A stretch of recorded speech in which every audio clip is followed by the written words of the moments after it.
aí na primeira coluna, nós temos aí a primeira quest, aqui na primeira linha, a influência de Schleiermacher, de Kant, de Hegel.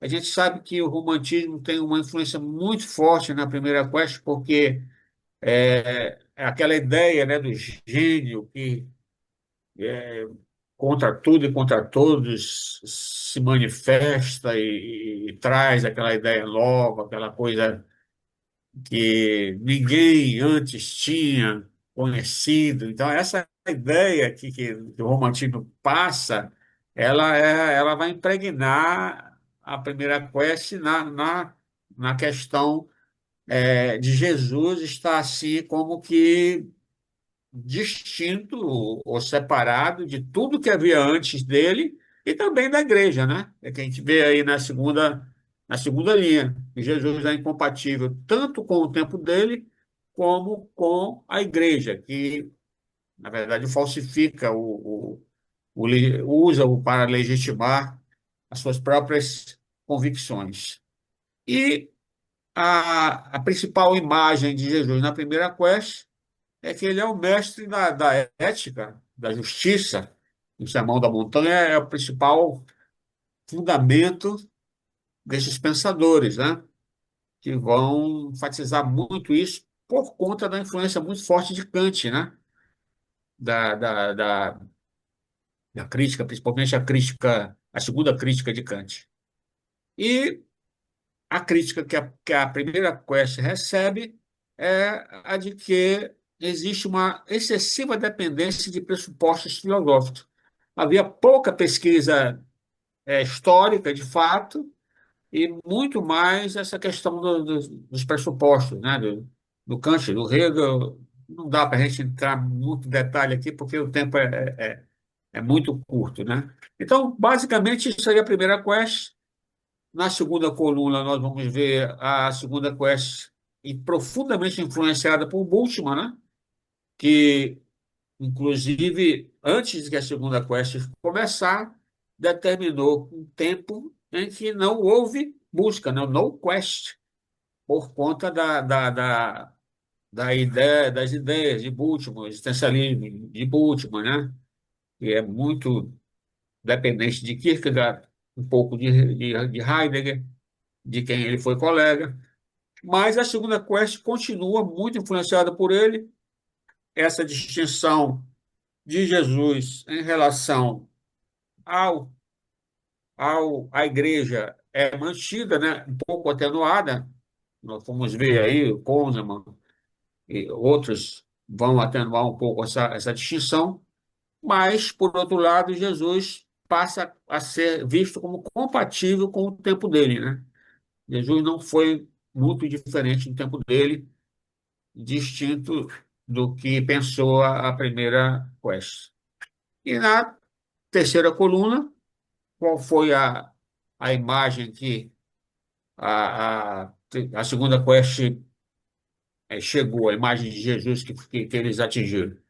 E Jesus foi um profeta escatológico, e os sermões escatológicos vão ser a base, o fundamento dessas teorias, né? E, finalmente, a crítica que eles sofreram é de que houve uma excessiva dependência em relação às ideias de Bultmann, né? Todos eles estão muito marcados pelas ideias de Bultmann.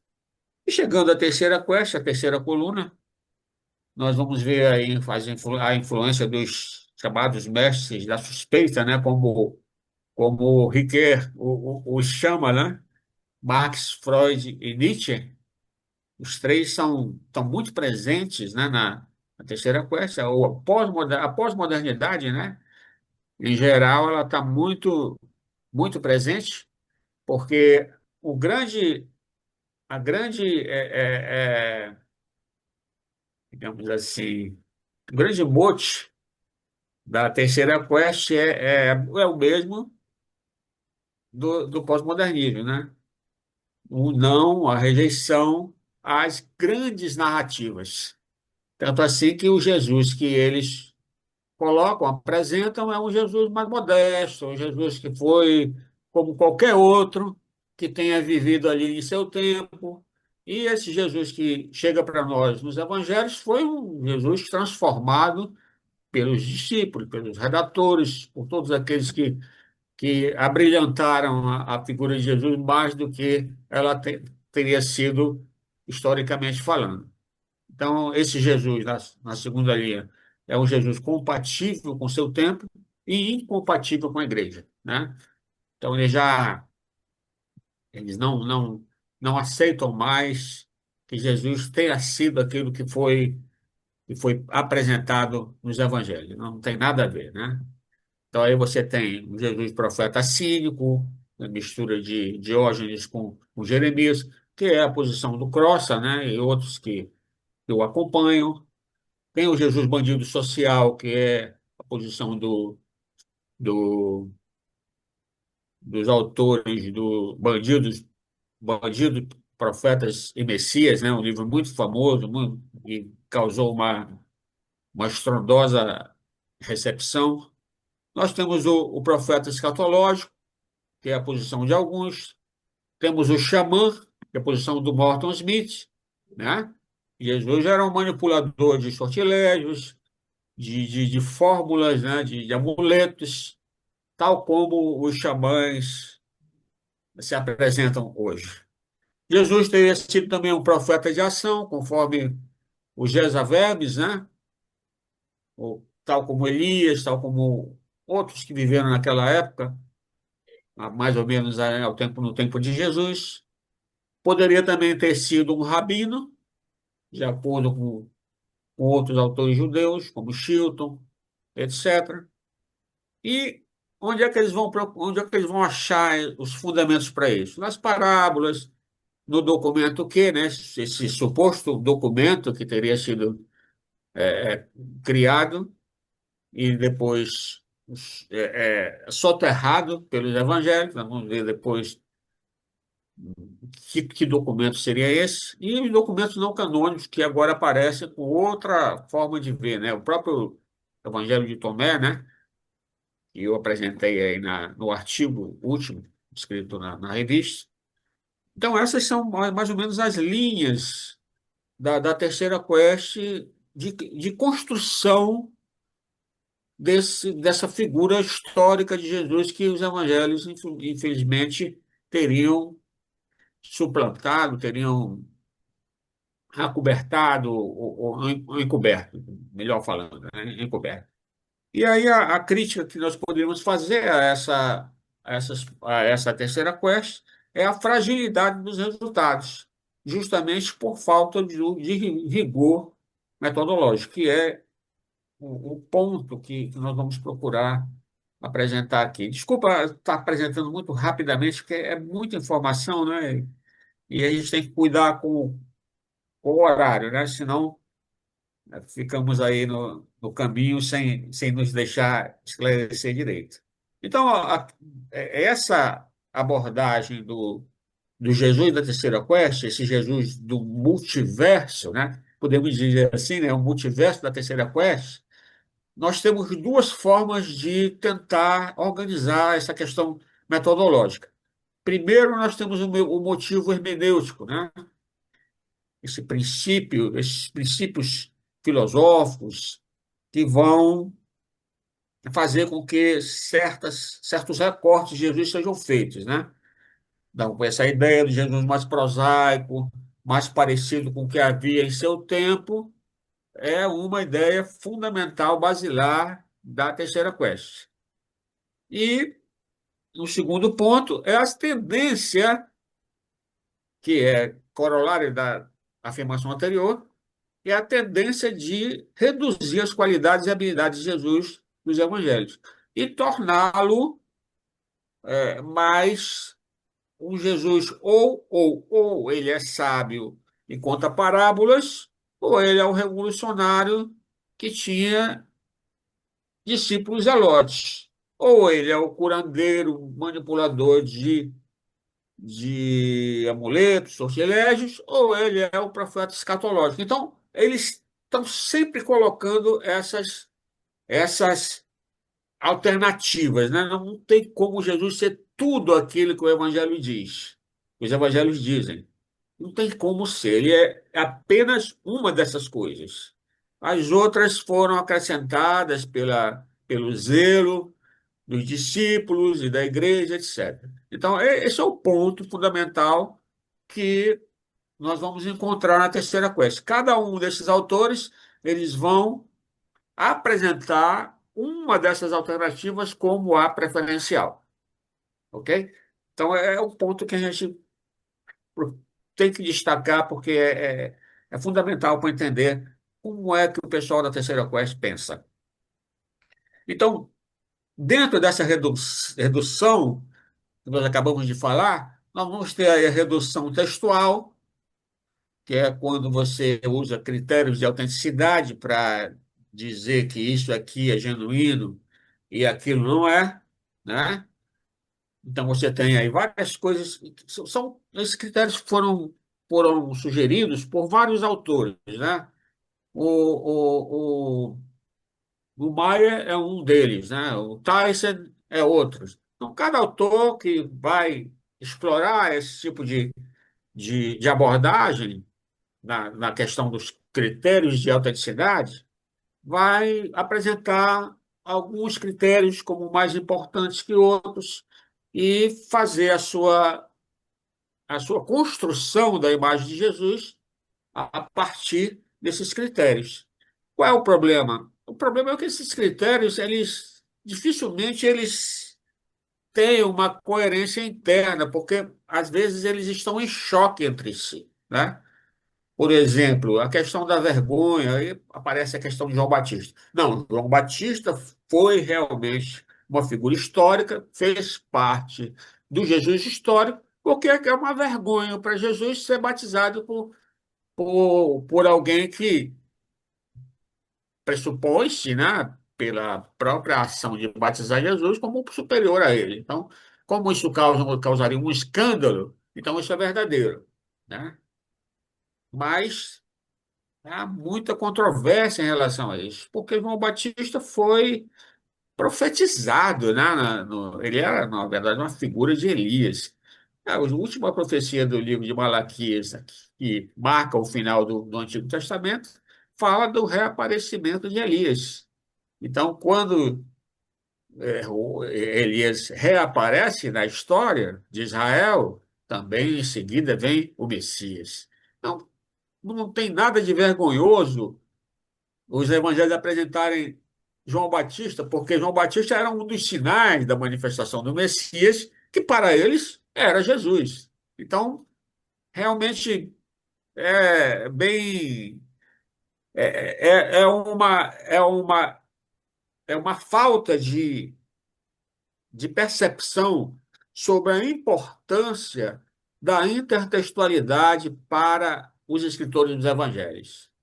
Na verdade, o que mais foi buscado pelos evangelistas foi essa conexão entre Jesus e o Antigo Testamento.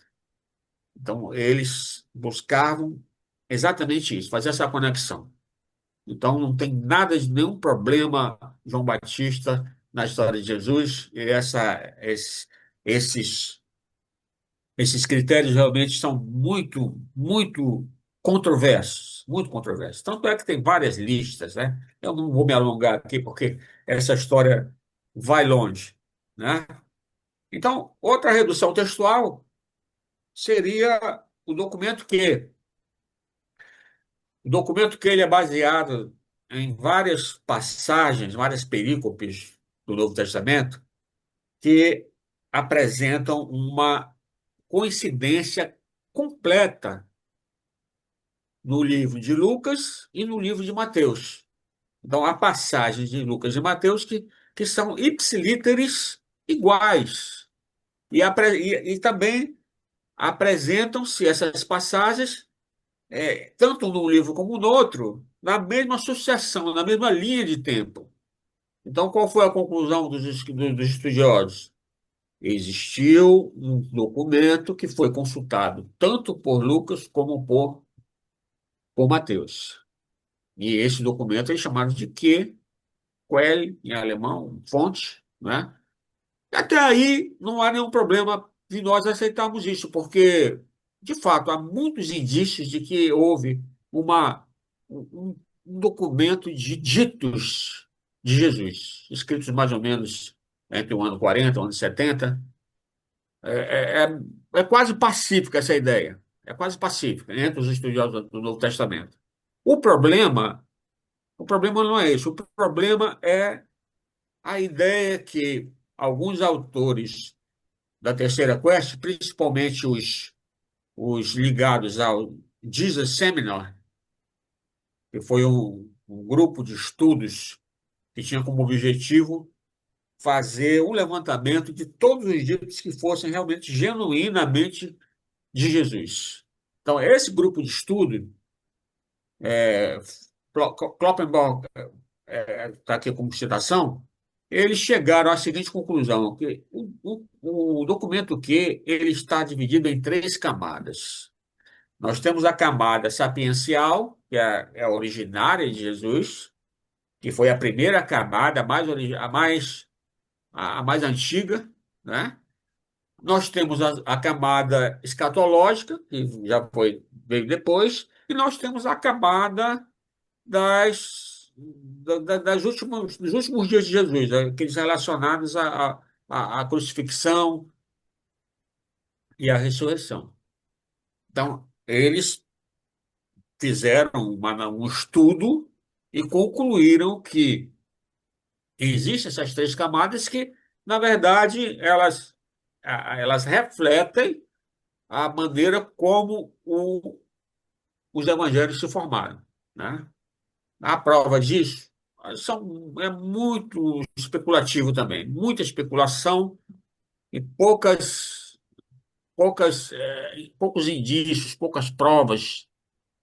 Não tem como você concluir dessa forma. Por quê? Principalmente por quê? Porque existem alusões ao sacrifício, à morte de Cristo, lá no começo dos evangelhos. Lá no começo já existem alusões, né? Quando Jesus diz, quem quiser me seguir, tome a sua cruz e siga-me. Ele falou isso lá no início, nas primeiras falas dele com os discípulos. Então, uma coisa chegou ao final, foi escrito por último, está presente lá nos primeiros momentos da caminhada de Jesus com os discípulos, né? Por aí você já vê que é meio difícil você aceitar esse tipo de divisão de que em camadas. O terceiro ponto para você fazer essa redução textual é a ampliação das fontes. É você pegar outras fontes que, em outro momento da história do cristianismo, nem foram consideradas como fontes válidas, e passaram a ser válidas porque era interessante fazer essa conexão sapiencial entre o que sapiencial e, por exemplo, Tomé. Tomé, e que tem uma natureza que é virtual, né? Tomé é o documento real que foi descoberto, escavado, Nag Hammadi, tudo bem. Mas foi trazido para a discussão para justamente endossar essa camada sapiencial de, de quê? Né? Então, o evangelho, como eu falei, no Evangelho de Tomé, em consórcio com quê?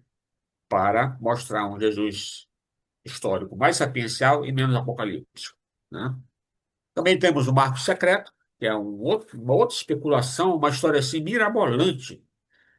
E certo estudioso foi visitar um mosteiro e compulsando ali os livros antigos, achou nas costas de uma carta de Clemente o rascunho, algumas citações do Evangelho secreto de Marcos. E ali estava retratado, escrito, é, é, uma, a Jesus ensinando as sagradas letras a um recém-batizado, um jovem, que passou a noite inteira recebendo orientações de Jesus sobre a vida cristã, etc. e tal. Aí, onde é que está esse maravilhoso manuscrito? Desapareceu. A única coisa que se tem hoje é uma foto que foi tirada pelo próprio Morton Smith, uma foto dessas páginas, e ele disse que depois que ele voltou ao mosteiro de novo para se apropriar, se apoderar do material físico, já não encontrou mais. Não encontrou mais, e tudo que existe é isso. Aí os estudiosos vão lá e dizem, não, mas tem uma passagem de Marcos que, que dá a entender que realmente existiu esse marco secreto, porque tem a passagem que fala que quando Jesus foi preso, tinha um jovem coberto só com um manto, né, ali rodeando a situação toda, e lançaram mão dele, arrancaram o manto dele, ele saiu correndo pelado, desnudo, exatamente como o marco secreto que o Morton Smith apresentou ao mundo. Também tinha essa mesma situação, o jovem foi batizado de Espírito. Mas é uma coisa tão especulativa, não é? Como assim? Por que que esse jovem que saiu correndo de Espírito é um resquício do marco secreto, desse evangelho aí que ficou perdido, porque o Marcos que nós conhecemos foi uma repaginação desse Marcos original. O secreto é que era original. A gente sabe que Marcos tem uma característica redacional que é fazer aqueles sanduíches, né? Então nós temos aí um perfeito sanduíche, porque lá no início do ministério de Jesus existe aquela história do jovem rico, que se apresentou e perguntou de Jesus o que ele podia fazer para ser salvo. Jesus disse: vende o que tu tens e terás um tesouro no céu. Ele: não, Senhor, eu posso, fiz muitas coisas, guardei os mandamentos, mas isso aí eu não posso fazer, eu sou muito rico. Então, lá no final, o mesmo jovem aparece destituído de tudo, correndo pelado, correndo sem roupa. Por quê? É uma característica redacional de Marcos, não tem nada a ver de resquício de Marcos secreto, realmente é muita especulação. E também tem o Evangelho da Cruz, que é uma versão teologicamente mais enxuta da execução de Jesus, que teria servido de base para o livro de Marcos, que é o que mais se preocupa em apresentar, né, a paixão de Jesus, né? Tanto se diz, tanto assim que se diz que Marcos é, na verdade, uma paixão com uma introdução, né? Porque a maior parte do livro de Marcos é realmente a última semana de Jesus, tá certo? Então essas aí são as tentativas, né, que são feitas para apresentar esse Jesus sapiencial e tanto interessante para esses autores. Então, nós temos aí um último ponto, as novas ciências de Jesus. Então, o que é que acontece?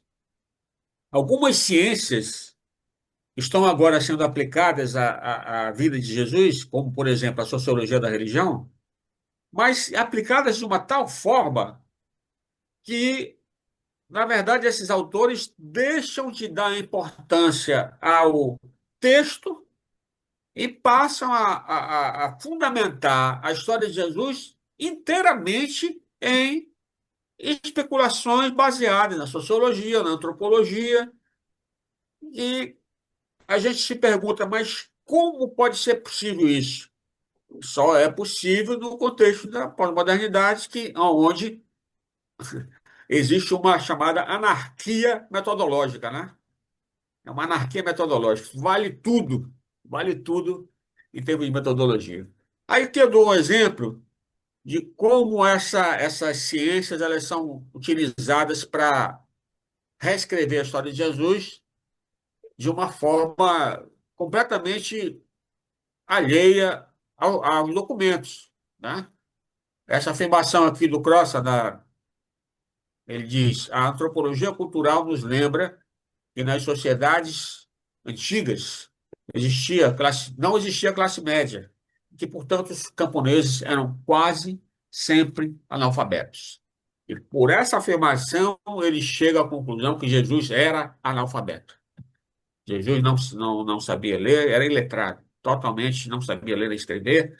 E todas aquelas citações que nós vemos nos evangelhos, ele citando a Escritura, ele entrando em conflito, em confronto com os fariseus, tudo aquilo ali não existiu. O Jesus histórico não jamais se apresentou daquela maneira, né?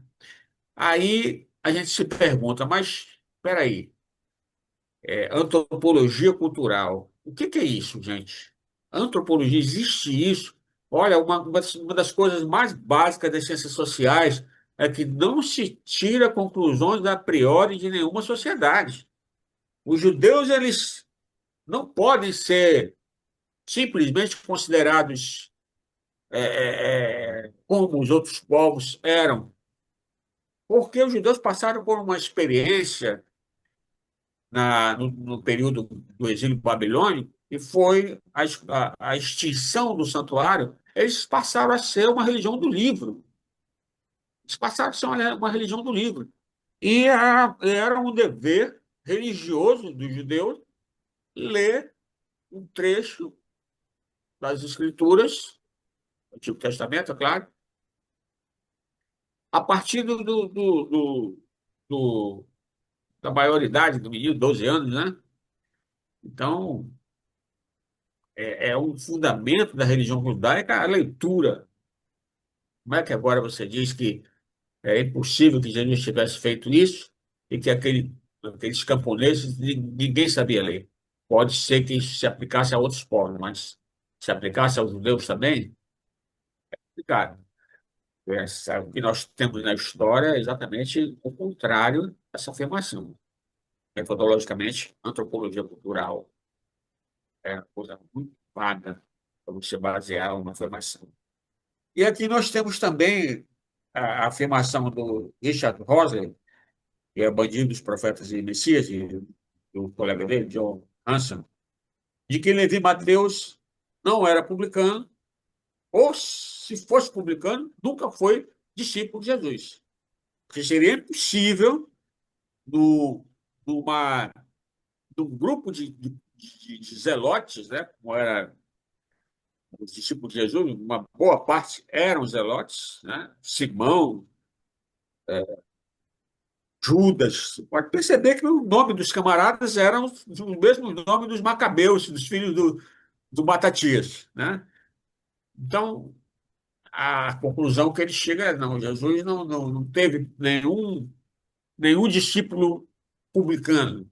Isso aí é falso. Isso aí não faz parte do, do, do Jesus histórico, né?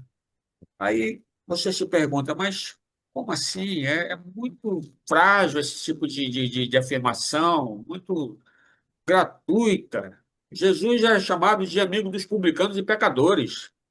É um outro texto que aparece muito em Lucas, né? Faz parte da, da linha redacional de Lucas, mas também aparece em outros textos. Então, são exemplos que a gente vê aí que não tem consistência, tá? E aí nós temos, finalizando, né? Outro argumento com relação ao que apresenta a terceira quest, que é a estranheza que o Jesus histórico deles causa, ou deveria causar, essa linha de dizer que o Jesus histórico tem que causar uma estranheza em seus leitores cristãos, ela vem desde a primeira quest. Mas o que a gente percebe é que essa estranheza do Jesus histórico só serve para os conservadores. Para os progressistas, o Jesus histórico estaria muito à vontade em qualquer reunião do Jesus Seminar ou de qualquer outro desses protagonistas que eu apresentei, né? Então, essa estranheza só vale para o outro, não vale para mim também, né? As frases de evidências servem de base para elaborar teorias, né? Como é o nome disso? Especulação. Só podemos chamar isso de especulação. Os ponto 2. Jesus causou um profundo impacto sobre seus discípulos. Esse é um argumento que o James Hume levanta. E esse profundo impacto impede que nós pensemos que os discípulos simplesmente passaram em branco na composição da história de Jesus, como apresentam esses defensores da terceira quest. Os discípulos passaram em branco. Não, os discípulos foram impactados pela convivência com Jesus. E eles foram os grandes hiperetai, né? As grandes testemunhas oculares que depois preservaram as tradições de Jesus. Certo? Então, esse é um ponto fundamental que o James Dunk levanta, e eu concordo plenamente com ele. E terceiro ponto, o reducionismo de Jesus, ou parece mais uma exigência metodológica do que uma realidade observada. Isso aí é bem claro. Concluindo, concluindo, nós podemos pegar o que o Albert Schweitzer escreveu sobre a primeira quest e aplicar a terceira quest. E o Albert Schweitzer disse que a primeira quest teve um resultado negativo. Por quê? Porque a imagem de Jesus que esses autores colocaram naquele tempo era a imagem dos retratadores e não do retratado. Nós percebemos que aquele Jesus é a imagem do, da Europa, for the sick. Da Europa do final do século, aquelas ideias maravilhosas que foram depois por terra, né, com a Primeira e a Segunda Guerra Mundial. Então, essa ideia essa frase do Schweitzer serve para nós hoje, porque exatamente foi a mesma coisa que aconteceu. Eles não conseguiram separar o Jesus da fé do Jesus da história. Por quê? Porque esse Jesus que eles apresentam é um Jesus da fé também. É outra fé, mas é também fé. Porque a maior parte das coisas que eles defendem não encontra respaldo, como vocês podem perceber aqui por essa rápida exposição, né? O resultado da pesquisa foi negativo também, da terceira quest. Vamos agora rejeitar a ideia da busca de Jesus? Não, porque trouxe muitas coisas boas, muitas coisas que não se conhecia sobre o judaísmo e, portanto, sobre o contexto no qual Jesus se inseriu e mesmo a moldura, né, que envolve os seus ditos, as suas parábolas, elas ficaram muito mais compreensíveis, muito mais claras para nós hoje, depois de muita coisa que foi produzida aí nessa terceira busca. Ela deve continuar.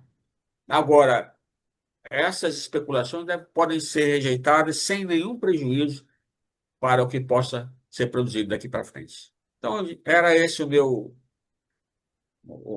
meus pensamentos, as minhas ideias que eu gostaria de ter compartilhado com vocês aqui. Se puderem fazer alguma pergunta, se quiserem fazer alguma pergunta, não sei se eu vou poder responder, mas estou aqui à disposição.